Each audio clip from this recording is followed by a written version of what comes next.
Itu membuat saya keluh lidah saya, tidak terpikir saya akan mengundurkan diri dan menolak perintah itu. Assalamualaikum. Saya Bang Dul. Saya belum lihat ke orang bener aja lu pakaian. Kita mengikuti di mana tempat kita akan berkunjung. Begitu ya. Luar biasa lagi ada pertemuan dengan tokoh-tokoh seniman Betawi ya Bang Dul ya. Bukan ini lagi mikirin apa pajak tontonan diturunin. Oh, penting itu, penting. Segala sesuatu yang berkaitan dengan pajak yang memberatkan harus diturunkan. Harus diturunin. Izin boleh gabung Bang Dul. Ini, wow, Bang Dul. Saya kalau ketemu Bang Dul, jadi lupa nama aslinya Rano Karno. Tapi kalau dulu kita lihat di kredit title film itu kan Rano Dul Karno. Ya. Kita pikirnya itu sudah jadi nama pasti atau nama KTP. Tapi belakangan disebutkan bahwa itu akan jadi nama yang dicantumkan di KTP bahkan di surat pencoblosan, betul? Ada wacana Bram kemarin kan, Dul.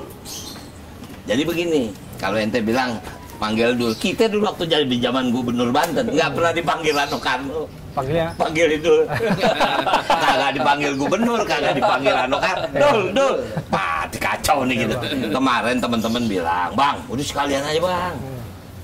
Rano Dul Karno. Sekalian ntar ke surat suara pakai. Wah, tunggu dulu, gua kata ntar gua mesti pakai apa nih? Pengadilan.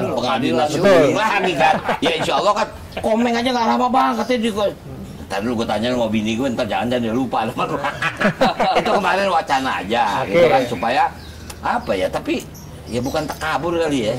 Nama perlu, tapi yang perlu muka.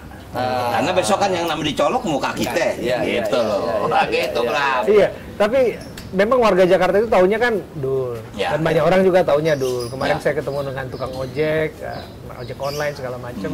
Mereka cerita, wah Dul akhirnya maju segala macam gitu Bang. Jadi ini bakal serius nih Bang, akan ganti nama. Harus. Ini kita tanya nih bapak-bapak ini gini. Nah, ini makanya ada lagi diskusi. Ini tokoh-tokoh seniman Betawi yang semua ada di sini. Soalnya ada anak Tebet, anak Setiabudi, anak Tenabang, anak Condet, anak segala macam. Makanya. Anak Lenteng Agung. Lenteng Agung. Rupanya dia juga setuju nih kan. Amin. Iya. Oke. Jadi bapak-bapak sepakat nggak kira-kira? Atau sama ibu juga sepakat? Sepakat. Sepakat. Sepakat semua besok kok pengadilan. Eksklusif. Di tempat ini dibicarakan forumnya bersama. Burung aja sepakat. Oke. Alam ya. Rano dulu kan. Biasanya Poksai Hongkong nggak begini nih. Biasanya nggak begini, kalau orang berisik malah jadi diem. Cuman dia kayaknya nggak jauh nih deh. Tapi luar biasa ya Bang ya. Ya. Karena ketika kemudian Bang Dul akhirnya mendaftarkan dengan Mas Pram gitu, Ya. kita lihat banyak penerimaan dari warga. Termasuk saya juga sempat melihat tuh Bang Dul dicubitin tuh sama warga tuh. Kita takutnya nanti ketika abang kampanye malah dicubit terus tuh sama ibu-ibu sama. Kalau apa-apa yang penting dia coblos, dia cubit mau apa semua tuh. Jangan sampai ngerinya begini, Bram. Begitu dapat kertas suara, dia kagak coblos, dia bawa pulang buat taruh di kamarnya. Tekor gitu. Jadi poster. Jadi poster. Ya itu yang kita terima ya. Tapi yang namanya kertas suara coblos, masukkan lagi ke tempatnya gitu ya. Tapi Bang Dul cerita sedikit nih ya, kita mau kenalan dulu nih dengan tokoh-tokoh yang hadir di sini. Dengan abang siapa Bang? Ini Bang Beki. Bang Beki dari? Saya Lebak Bulus. Dari Lebak Bulus, tokoh Betawi dari Lebak Bulus. Ente kalau Anda ceritain siapa dia kaget. Silakan. Ini abangnya Lukman. Bekas Menteri Agama. Namanya Beki Saifuddin. Bapaknya dulu adalah Menteri Agama zaman Bung Karno. Ini apa ya? Cucu loh, Gus Dur. Dari Gusola. Gus Dur adalah kakak ipar saya. Kakak ipar. Saya berarti kakaknya istrinya Gusola. Luar biasa. Jadi kalau ente pernah dengar nama Ipang Wahid, tahu itu anaknya Gusola. Ini anak ponakannya dia. Artinya ini mentor politik gue nih, gara-gara dia nih. Gue kecebur ke politik. Berarti minus Bapak bukan tokoh Betawi tapi tokoh Nadine. Ya. Oke, ada NU di sini. Ini Bang Haji dari ini semua teman-teman dari Bamus lah gitu loh. Saya Minan dari Jawara Betawi dari Pasar Minggu. Luar biasa, Pasar Minggu dekat rumah kita, Pak. Saya di Lenteng Agung. Nah, Ya, Pak. Bukan Betawinya. Ini tukang Dulu sama- dandanin. Dulu waktu zaman Sidul sinetron, pertama kali yang dandanin dia. Oh. Kenapa dia yang dandanin? Gue nggak bisa bayar yang lain. Sama dia gue ngutang. Ini bener ya, Bu ya? Serius, pokoknya baju encim segala macam. Nah, ini Mbak Desi. Bu, keluar dari forum ini nanti kita diskusi yang jelek-jelek tentang Bang. Oke, dengan Abang? Kalau Aye, Bang David, Bang Daud, Daud panggilannya juga atau David, Ane Ketua Umum dari Laskar Suku Betawi, Gerakan Jawara Melek Information Technology. Oh. Jadi kita Betawi zaman sekarang kayak di Jawara kita kudu bisa sosmed. Oh. Jadi sanggar-sanggar kita hidupin dengan Melek Information Technology. Jadi kita kudu bisa jagoan di sekolah. Lo lihat nggak Siap. gantungan bajunya tuh? Kita juga kalau ngaji diajarin sama Bang Guru kita, Jawara-Jawara kita, we can speak English, Ciu. also parler français, we Nah, udah deh. Habis Anak ini dicari. Betawi.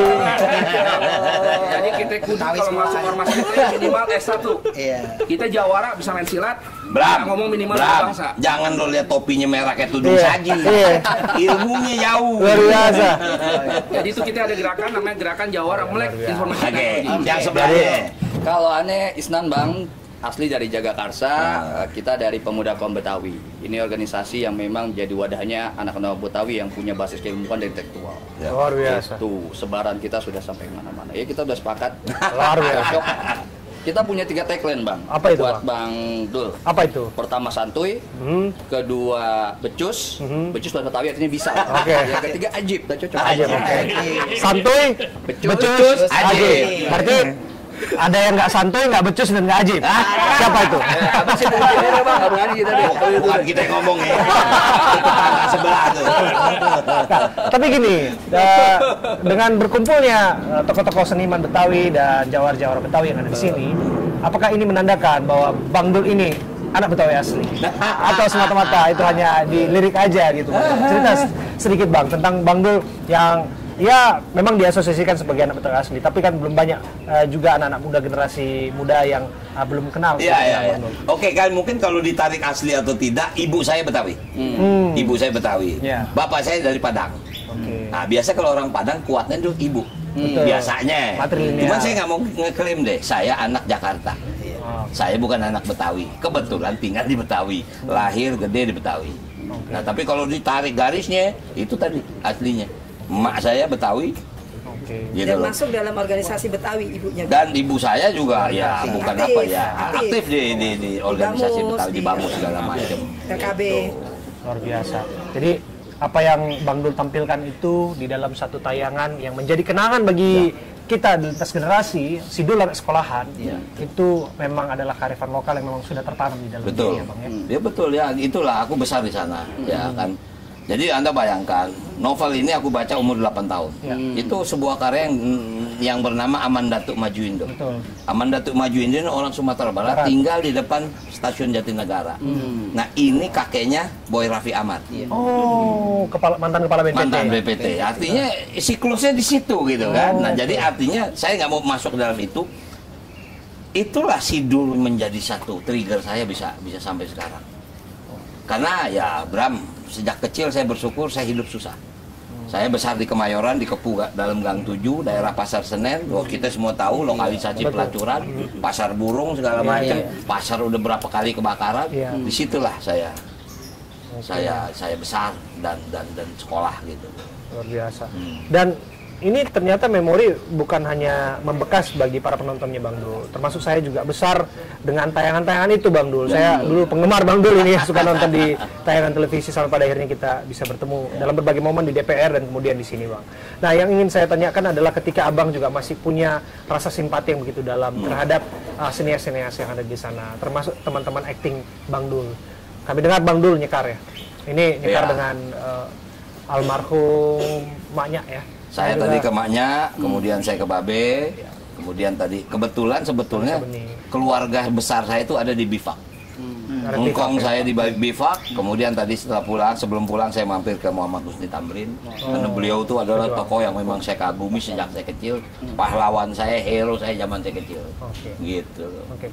Apa sih yang sampai membawa Bang Dul kembali ke sana? pasti publik melihat dalam politik itu ada suatu momentum, Bang Dul, yang diasosiasikan atau diartikan bahwa jangan-jangan ini adalah model untuk menggalang suara atau mencari simpati publik.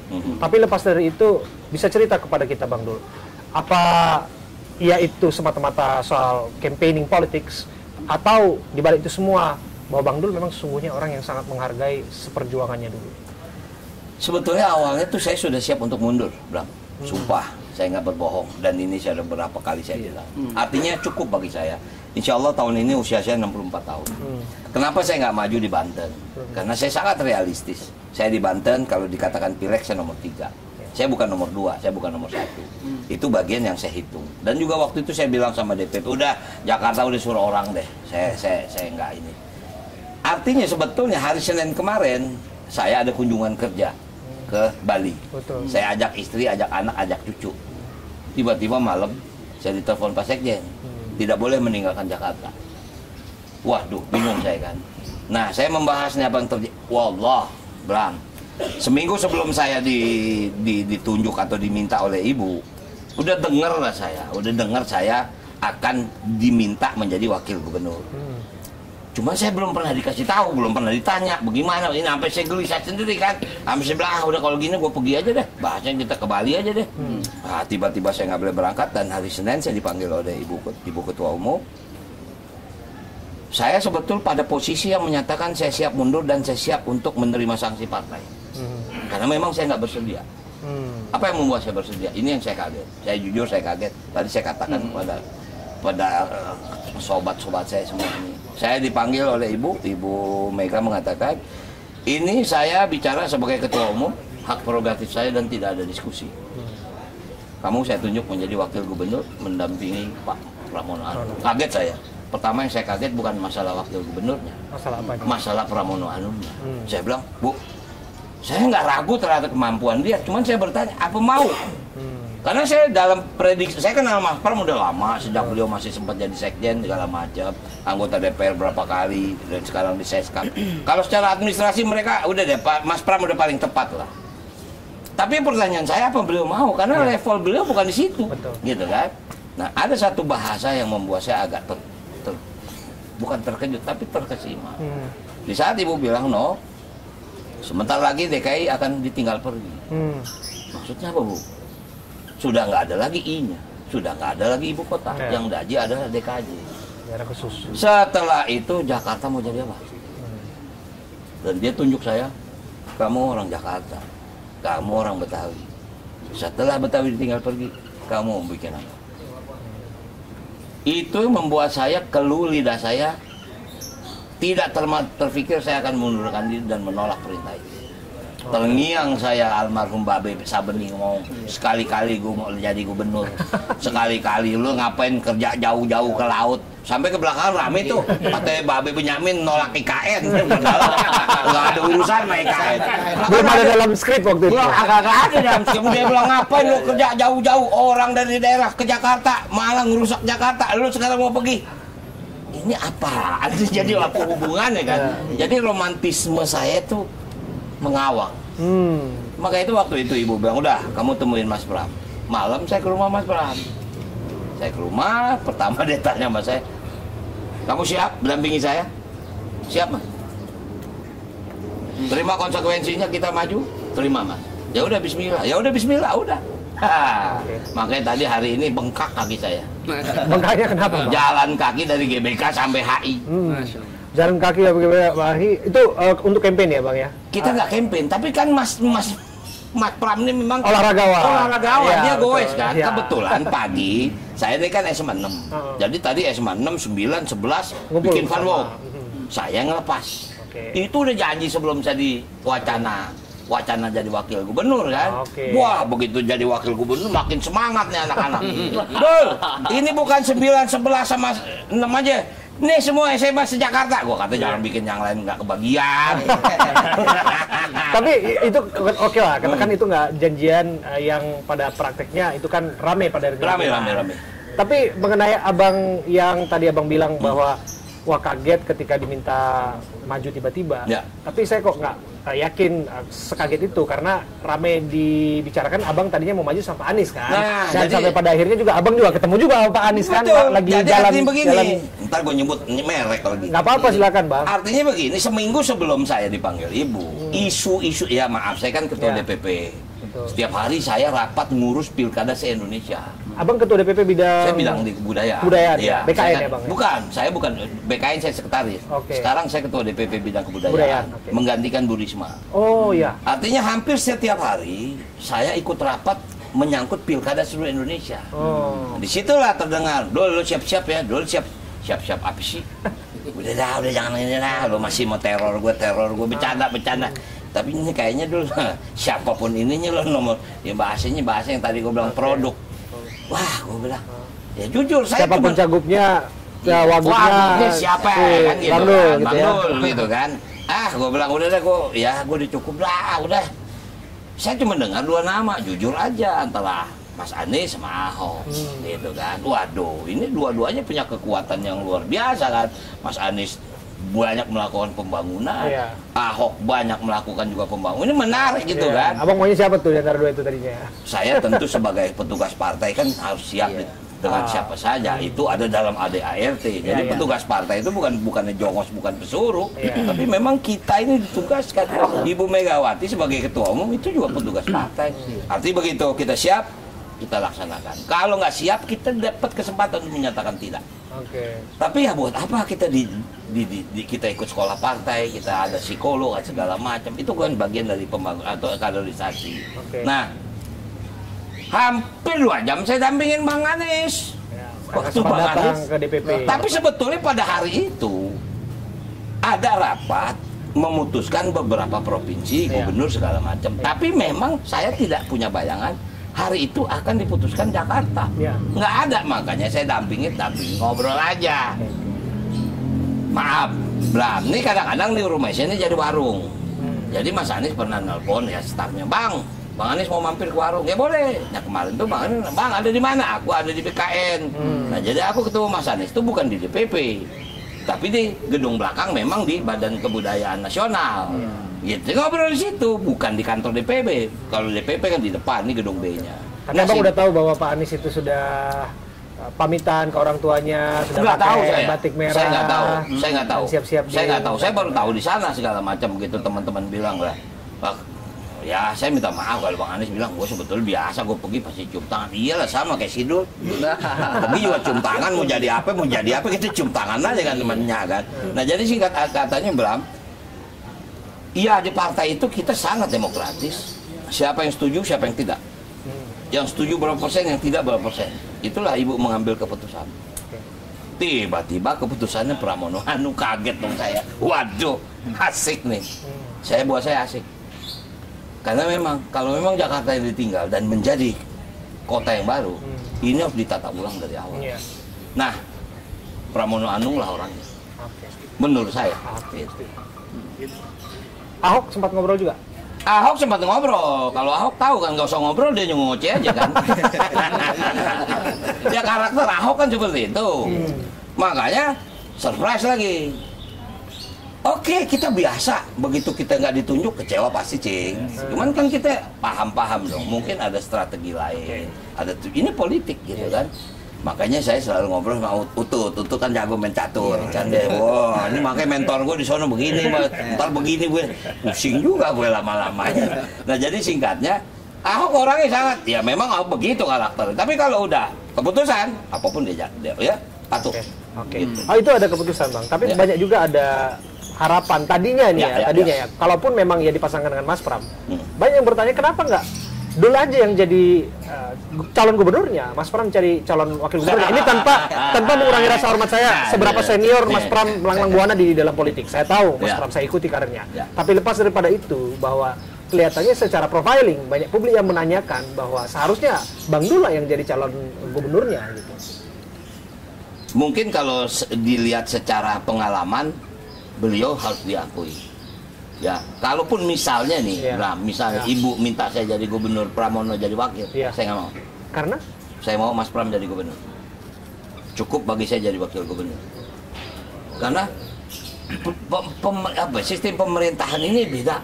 Bram. Oke. Kita maaf, saya 10 tahun di dunia birokrasi. Hanya ada 2 tugas, yaitu pilihan wajib dengan pilihan urusan wajib dengan urusan pilihan. Wajib itu masalah dasar, kesehatan, pendidikan, segala macam lah. Nah ini harus ketat. Maaf, Pramono Anung ini orang sangat ketat terhadap administrasi. Kalau saya masih muda, saya seniman, saya budayawan. Minta maaf, mungkin saya bisa gedein seniman budayawannya, tapi pendidikannya, kesehatan, gue masa bodoh gitu kan, nggak bisa. Harus balance. Kirainnya abangnya nggak pede gitu, padahal kan udah pernah. Sekarang kalau masalah nama Pramono kalah sama gue. Ya kan abang kan sudah Nggak jadi. bisa begitu, saya sadar gitu loh. Sadar, Bram. Maaf.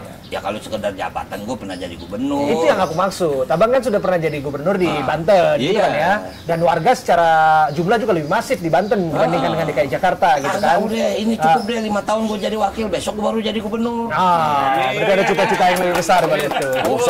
10 tahun lagi umur gue udah 75 lagi. Belum tentu gue kuat ngomong begini. Ya, paling Nah, artinya aku sadar, aku nggak bertanya di saat ibu memberikan perintah. Kalau memang perintah, maaf, kita dididik untuk harus patuh kepada pemerintah. Walaupun kita masih bisa diskusi. Tapi ibu udah bilang, ini saya bicara sebagai ketua umum, hak prerogatif saya, tidak ada diskusi. Udah, mau ngomong apa? Pilihan cuman kalau mau atau kamu pergi. Udah, titik. Saya hanya tergelitik ketika mengingat apa yang disampaikan oleh Babe Sabeni dalam skripnya. Kan yang disebutkan, Dul, kira-kira doanya akan jadi gubernur, gitu kira-kira ya narasinya, kurang lebihnya. Bukan calon wakil gubernur gitu kira-kira. Tapi mengenai itu, Bang Dul, saya ajak ke sana. Itu benar-benar spontan, impromptu, atau barangkali gini, Bram. ada di dalam skripnya nggak sih waktu Gini, itu? Bram, kamu bisa cari jejak digital. Ternyata Babe itu pernah ngomong dalam film Cyrano. Itu tahun 72. Oke. Zaman itu saya sama Ratmi B29, jadi saya diangkat sama Babe jadi tukang tahu goreng. Dia ngomong, nih bakal jadi calon gubernur Jakarta. Itu dari dulu dia udah ngomong. Oke. Memang orang mungkin lebih ngeh lewat sidul. Jadi maaf, Bram, inilah kolam renang sekarang ini saksi bisu tempat Babe duduk di tengah. Dulu ini tempat sampah. Oke. Nah, itu rumah gue ini di komplek. Cuman ini kampung, bukan tanah komplek. Ini dia ngelamun. Sekali-kali gue mau lihat dulu, jangan jadi tukang layangan, jadi tukang buah, jadi tukang ini. Gue mau lo jadi gubernur. Itu berkali-kali dia bilang, sampai adegan di rumah di depan warung. Itu menjadi aneh. Maaf, ukuran gubernur waktu itu dia kan tidak ngomong tentang Jakarta. Betul. Dia mau Sidul jadi gubernur. Gue pernah jadi gubernur. Banten. Tercapai cita-cita itu. Tercapai cita-citanya. Kalau sebagai gubernur DKI, sabar. Ada waktunya. Dan ikuti prosesnya. Ikut ya. proses. Luar biasa, Bang Dul. Dan Bang Dul, tentu proses ini juga nggak mudah ya, Bang. Karena kita melihat dalam upaya untuk mencapai cita-cita itu harus ada yang dikorbankan. Abang disebutkan juga mundur dari anggota DPR ya, Bang. Ya. Tapi tersisa tinggal berapa bulan lagi sih ini sebetulnya? Oktober kan tanggal 1 pelantikan. Betul. Ya, tapi Abang kan, akan dilantik nanti tanggal 1? saya udah mundur. Saya sudah tanggal 26 kemarin saya waktu hari saya sudah mengajukan surat pengunduran diri karena ada proses PAW yang harus dijalankan. Aduh, Bang Dul mengecewakan konstituennya dong di Tangerang Selatan, Tangerang Raya Tapi sekitarnya. semua yakin apapun apa yang saya lakukan ini untuk juga kepentingan Banten. Banten ini kan masuk dalam teritori Jabodetabek Punjur. Maaf, saya ini pernah menjadi ketua tim Jabodetabek Punjur waktu saya jadi gubernur Banten. Jadi seluruh gubernur yang ada di sekitar Jakarta, wali kota, bupati, itu anak buah saya. Betul, serius. Itu digilir. Nanti gubernur Jawa Barat, nanti gubernur DKI, nanti gubernur Banten, levelnya gubernur memang. Karena kalau wali kota, bupati itu bukan level di situ. Gitu. Abang nggak takut kehilangan jabatan? Nggak. Ini kan belum pasti nih, Bang. Kalau misalnya nggak sesuai dengan harapan kan bisa jadi Abang kehilangan sesuatu yang udah dipegang nih, udah didapatkan. Nggak.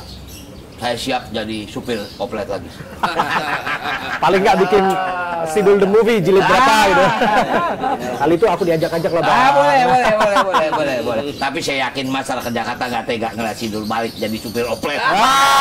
Itu kuncinya. Ridho jadi gubernur. Lebih Ridho jadi wakil gubernur. Pilih jangan lupa.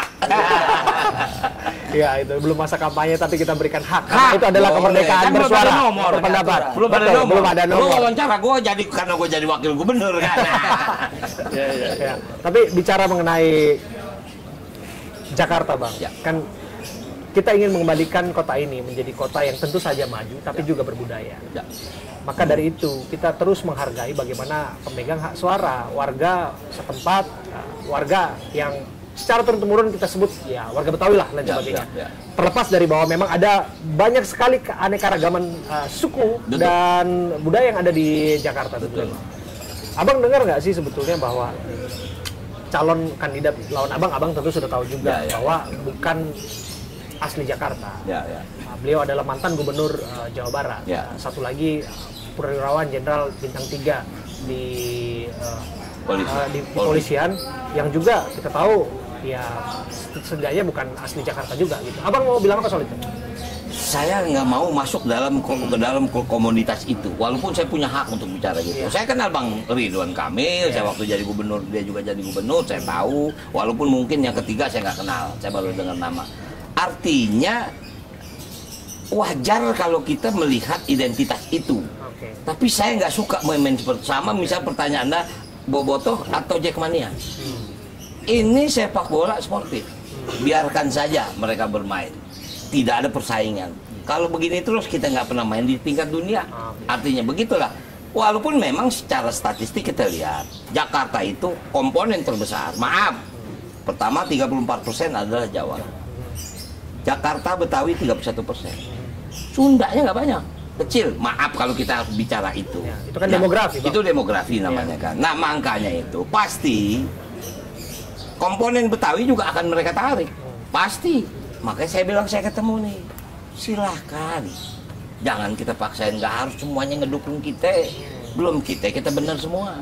Ada yang mengikut sono, ayo silakan. Cuman jangan nyesel. Kalau kita menang nggak ke bawah. Aku suka semangat dari Bang Rano yang pede ini ya.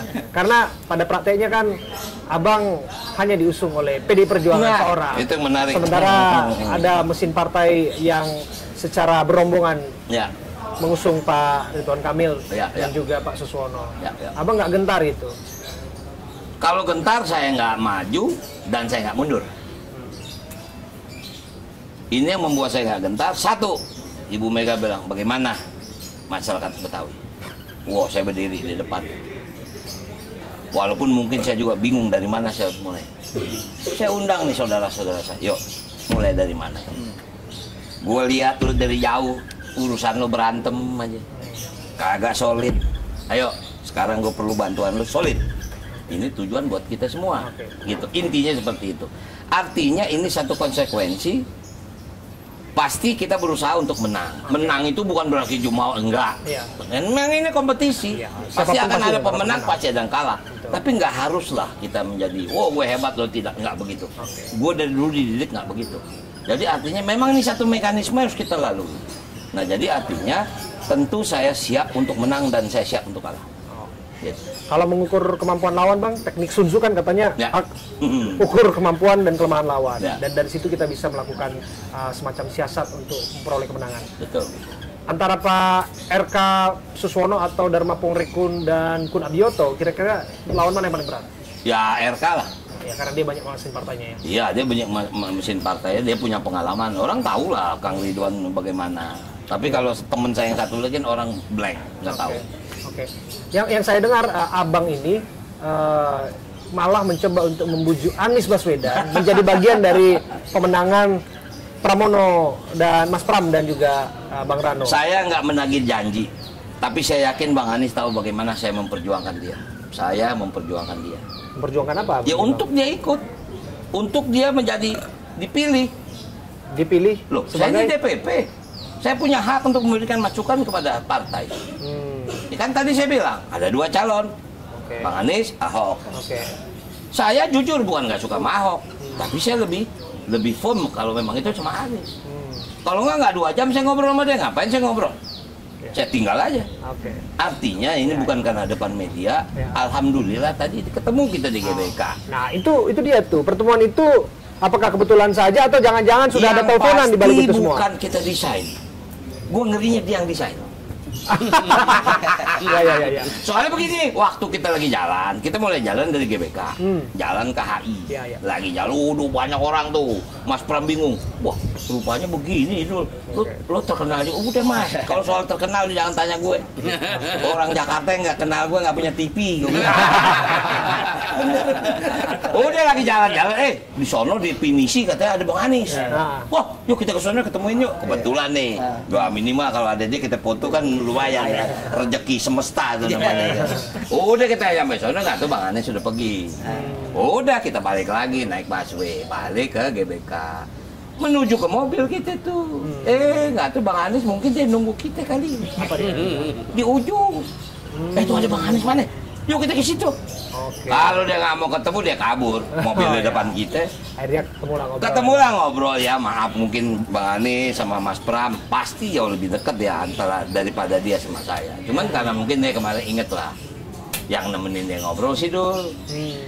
Dan dia yakin juga kita juga memberikan masukan. Jadi Pak Anies prinsipnya akan memberikan endorsan atau gimana? Saya nggak tahu, itu kan kembali lagi ke Pak Anies. Ya artinya itu, ya kalau Pak Anies mau membantu kita senang.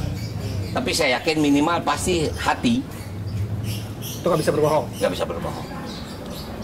Biar gimana kan lo lihat dong hidung gua mancung sama kagak. Ini saya juga menangkap itu sebetulnya sebagai nangkap apa? Nggak, itu bukan soal hidung ya, itu bercanda. Tapi mengenai aspirasi itu, karena saya mendengar bahwa sebetulnya ada juga dari akar rumput Betawi yang berharap semuanya tadi Pak Anies dan Pak Rano itu diwujudkan gitu. Tapi lepas dari itu kita bisa dengarkan langsung nih dari tokoh-tokoh di sini. Apa yang ingin disampaikan mengenai fenomena Pak Anies ketemu dengan Pak Rano ini? Ada yang mau bicara ini? Bang Pegi. Bang Aziz silakan Bang, atau Bang Pegi silakan.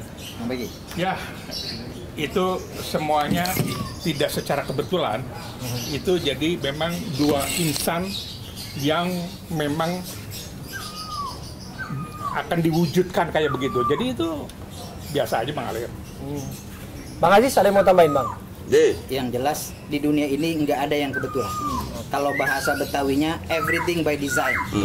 Segala sesuatu itu udah ada takdirnya, udah ada desainnya. Paling nggak didesain oleh yang kuasa. Didesain oleh yang kuasa supaya Pak Anies ketemu Pak Rano, Mas Pram, supaya para loyalis Pak Anies itu bisa lihat nih loh siapa yang lebih dekat secara emosional dengan calon gubernur dan wakil gubernurnya ke depan.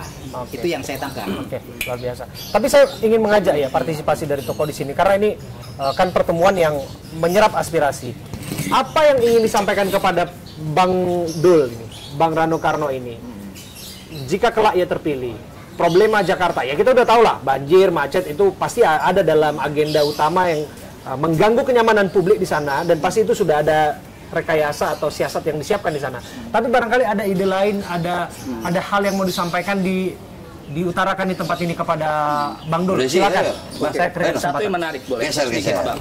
Tadi kita juga kaget juga nih anak muda ketemu Bang Dul ya. Ternyata Bang Dul itu nangkep betul isu ketenagakerjaan anak muda di Jakarta. Ya. Itu yang sampai saat ini belum terjawab. Pertama, peluang kerja, peningkatan kompetensi dan sebagainya. Itu yang masih menjadi permasalahan yang harus segera diselesaikan, baik laten maupun aktual. Kita diskusi tadi banyak yang dulu ya. Salah satunya adalah fenomena yang kemudian ini menjadi catatan. Terlebih kita di Jakarta nih anak Betawi yang sangat minim kesempatan kerja dan lain-lain. Nah tadi Bandung sudah punya skema. Dan bagi kami itu bahwa nggak semua ini nangkap. Nah itu yang menjadi catatan sih, bahwa tadi skema mulai dari peningkatan nanti kapasitas, kesempatan kerja. Kita juga Jakarta nggak hanya dalam konteks Pemprov ya, tapi ada juga BUMD dan banyak company-company yang juga bisa aja kolaborasi. Nah bagi saya itu sangat luar biasa sih, sudah capture deh.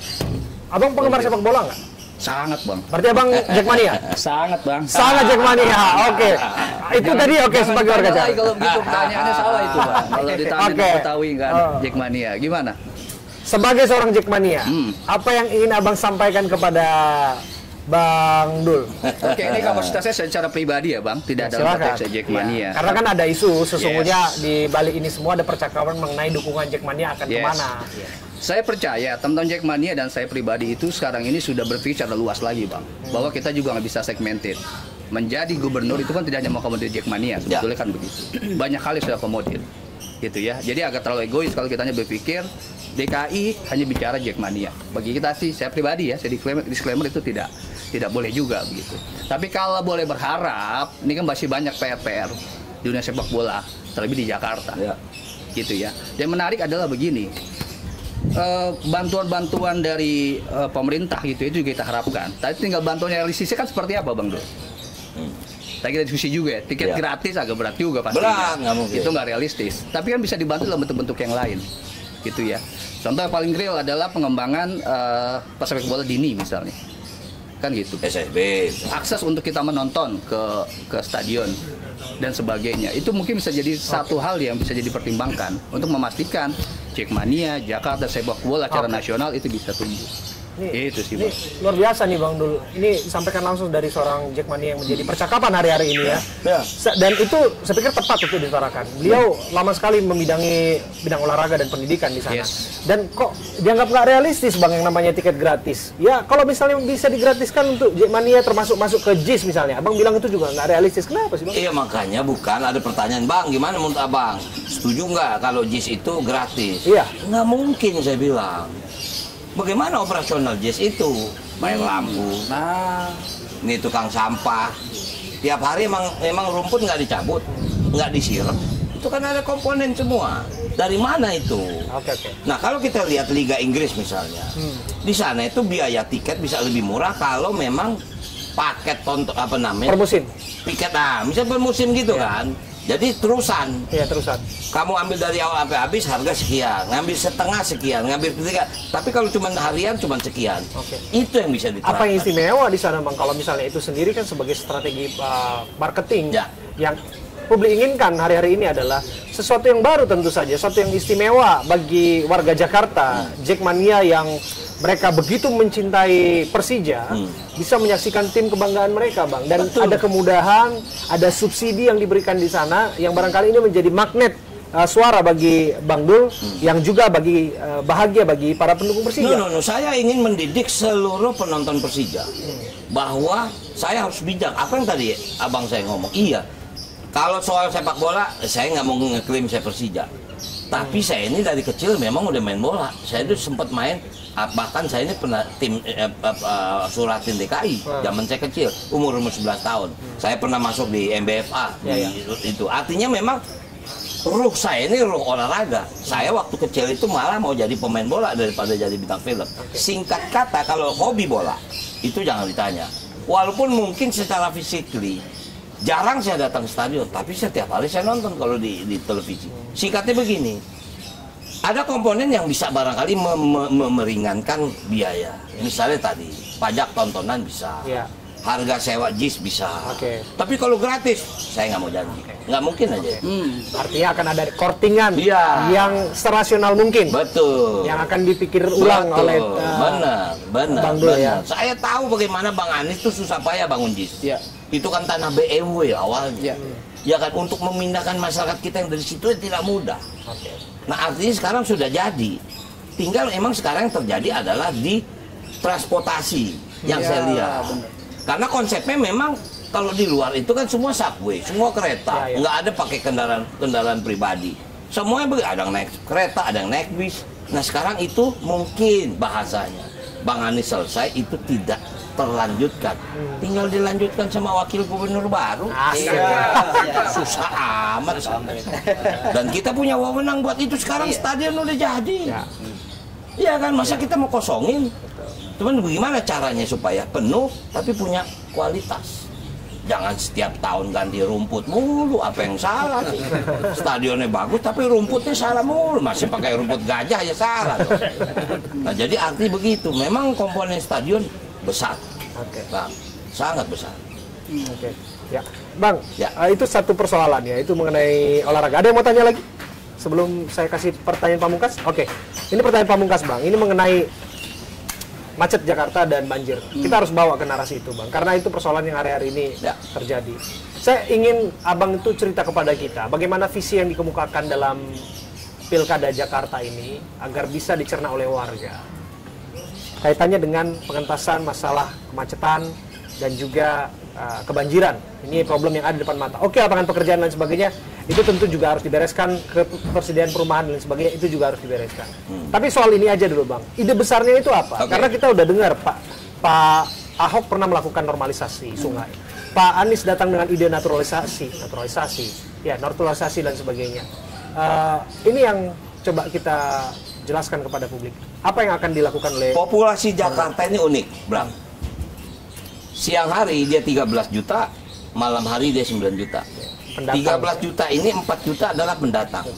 Nah, inilah sebetul problem utama yang nggak bisa diprediksi. Pendatang. Karena itu dibikinlah busway, dibikin MRT, dibikin LRT segala macam, dibikinlah ini semua transportasi. Ya kan? Nah, kemudian inilah yang menjadi kendala utama. Kalau ukurnya begini, Lebaran Jakarta sepi. Betul. Kok bisa? Yuk kita mikir gitu deh. Gimana caranya nih supaya kita bisa ciptain gitu? Apa tiap minggu kita bikin Lebaran? Bahasanya nih. Berarti ada celah bisa menekan. Ini yang harus kita cari. Apa titik permasalahannya? Menarik bagi saya. Ini adalah salah satu yang harus kita pecahkan. Berarti kan memang, kan Bang Anies juga bilang, bikin perumahan yang nggak jauh dari kantor kerja supaya dia nggak datang. Ini kan Singapura membangun konsep itu. Saya baca tentang bagaimana Singapura membangun kota. Dulu Singapura sama kayak kita di Betawi semuanya rumah tapak. Rumah. Ini masih ada saudara masih tinggal di Teluk Kurau. Itu masih rumahnya tapak. Tapi begitu semua dibikin ke atas, nggak bisa lain. Harus begitu Jakarta. Nah ini tinggal kita lakukan satu, sosialisasi. Maaf, ini mungkin kita pada kecil pada tahu. Dulu di Jakarta, ini belakang ini jangan jauh-jauh nih. Ini belakang rumah saya ini. Apalagi di Menteng masih ada. Itu antara rumah satu dengan rumah dua ada yang namanya beranhang. Ini ada tanah 1,5 meter, biasanya ini got untuk drainase. Juga kalau memang ada kebakaran lewatnya sini, jebol itu tembok supaya apa bisa. Ini kemarin Manggarai kebakaran, jalanan kecil, sumber air nggak ada, rumah rapet, tinggal kebantu bisa 1.000 rumah habis. Mau begini terus? Kita tanya sama warga, lo mau begini terus? Mau nih kita tinggal was-was terus tiap malam kalau obor jatuh apa listrik koslet? Kan nggak mungkin. Jadi satu saat harus ada pengorbanan. Nah pengorbanan ini prioritasnya bagi orang yang berkorban. Bukan kita udah minta, oke, bukan gusur, oke, lo pindah sementara, gue mau bangun. Ini jalanan gue gedein. Ini gue bangun ntar di tengah. Udah jadi, lu tinggal di sini. Prioritas utama adalah orang yang tinggal di situ yang memang harus kita korbani. Jangan kita terima orang yang jauh karena ada komponen-komponen lain. Maaf nih, oh sono nyewanya lebih mahal, nggak ada urusan. Ini prioritas utama. Nggak bisa, Bram. Abang nggak kaget nggak memikirkan bahwa akan ada resistensi untuk terhadap pemindahan itu kan sudah pernah terjadi di eranya Pak Ahok. Pasti ada. Tapi pertanyaan saya mau begini terus? Itu aja deh. Apa kita mau begini terus? Kan nggak mau dong.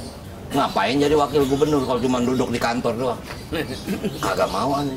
Ini baru pikiran kasar. Kemarin pengalaman Masya Allah. Di Manggarai, sekarang bayangin sampai orang tidur di stasiun. Untung ada stasiun. Kalau kagak mau tidur di mana?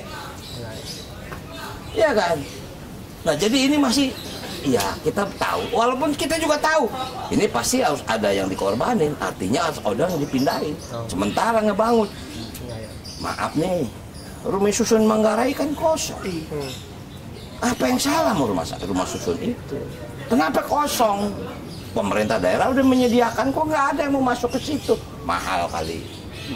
Oh, ini kan mesti dicari solusi. Pak Ahok sudah pernah mengerjakan itu, Bang? Iya. Ya, apa bedanya? Itu kalau dalam tata ruang itu udah pendidikan basic yang gue pelajarin di ilmu kepemerintahan. Bagaimana kebijakan kebijakan kota itu semua standar. Kecuali kita puas dengan lahan. Kita kan terbatas nih. Jakarta ini terbatas luasnya. Populasinya sudah semakin bertambah. Makanya kenapa ada kebijakan Jabodetabek punjur. Kalau nggak kan nggak diciptakan itu. Gitu loh. Oke, Bang. Ya. Terakhir, Bang. Ke depan setelah Jakarta ini akan ditinggalkan, Ya. dalam bayangan Abang akan seperti apa kota ini nantinya? Abang melihat kota ini akan jadi apa dan apa yang akan berbeda di Jakarta apabila Bang Rano Dulkarno yang menjadi wakil gubernurnya? Sebetulnya saya melihat akan cukupnya Jakarta untuk tinggal. Sekarang udah overload. Yang saya tahu kira-kira hampir 800.000 ASN akan pindah. Mungkin dia stay atau dia kembali. Stay itu atau dia tinggal sana atau dia tiap minggu dia pulang. Artinya kemudian banyak aset-aset pemerintah yang akan kosong. Nah, apa kita mau diemin jadi tempat jin buat anak? Kan nggak mungkin. Kan mesti diisi. Banyak cara nih untuk mengisi gini. Nah, artinya memang ini momen, makanya ibu bilang kalau Jakarta nggak jadi ibu kota, dia dari Jakarta, lu mau apain? Menarik. Makanya saya bilang begitu kita baca APBD DKI 85 triliun, apa aja yang dikerjain ini. Itu 2024, 2025. Kita udah punya visi misi, tapi nggak bisa kita masukin sekarang. Visi misinya besok 2025, 2026. Perubahannya di perubahan anggaran. Ini udah APBD diketuk DPR, kita nggak bisa ganti. Kita cuma lihat, coba lihat pendidikan bagaimana. Kemarin guru honorer dipecat, diangkat lagi. Kenapa sih begitu? Oh, ini PPDB kenapa masalahnya nih? Oh, sekolah kita kurang, sekolah negerinya kurang. Berarti kita harus bikin sekolah negeri lagi. Pertanyaan, di mana lahannya? Lah kemarin kita ke rumah sakit Tarakan, rumah sakit di atas got. Itu zaman Pak Ahok tuh. Coba bayangin kalau zaman Ahok nggak bangun rumah sakit Tarakan. Tarakan nggak punya rumah sakit umum daerah. Itu rumah sakit umum daerah kelas A. Bayangin. Semua alatnya lengkap, dokternya hebat-hebat. Jadi tinggal tugas wakil gubernur besok bagaimana mensejahterakan masyarakat Jakarta. Lo yakin sama gue dah? Luar biasa. Ajib. Luar biasa. Kita berikan tepuk tangan dulu lah untuk Bang Dul ini. Wow. Bang Dul, kok Ya. saya terngiang-ngiang dengan kalau sama Bang Dul itu dengan lagu itu tuh susah. Pada hafal nggak sih lagu Sidul anak sekolahan? Pada hafal nggak? Anak Betawi. Mau dong. Ketinggalan zaman. Ini record ya kita masukin. Dia jadi nyanyi deh. Nah ini kita mau Apa? sama-sama nyanyi lagu itu. Aduh sialan itu. ya, Aduh, Bang? sialan. Ya, 1, 2, 3, go. Aduh sialan. Sidul, anak Betawi asli. Kerjaannya sembahyang mengaji. Sembahyang mengaji, Fit. Tapi jangan bikin dia sakit hati. Diberi sekali orang bisa mati. Luar biasa. Thank you Bang Dul. Thank you Bang. Makasih. Luar biasa. Saya Abraham Silaban. Terima kasih. Sampai jumpa.